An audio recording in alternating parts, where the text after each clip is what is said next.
Today we are making a delicious bubble tea recipe for Valentine's Day.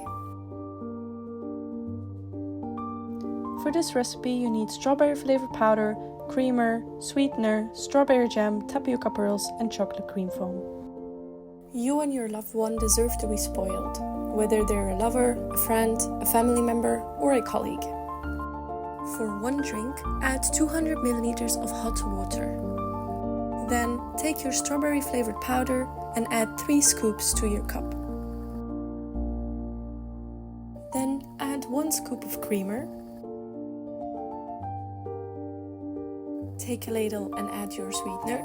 You can choose between fructose or cane sugar syrup.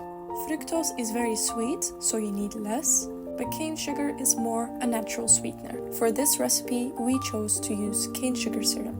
Then mix it all together with a long mixing spoon and make sure everything is blended smoothly. Add some ice depending on your preference. And then add your jam. You can also use other jams like mango, peach or passion fruit, but for this recipe we chose strawberry jam. Smear the sides however much you like. And then add a generous amount of tapioca pearls. You can pick brown sugar, black or white tapioca pearls. For sweetness, pick brown sugar. For traditional tapioca flavor, pick black or white.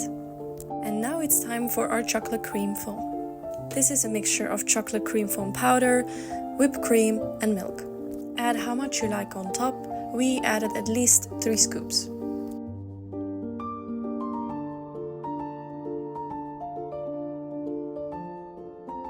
Then lastly, add some chocolate decoration. You can add sprinkles, actual chocolate snacks or chocolate pieces.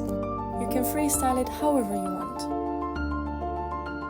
And there you have it. It's so delicious. Enjoy your Valentine's Day.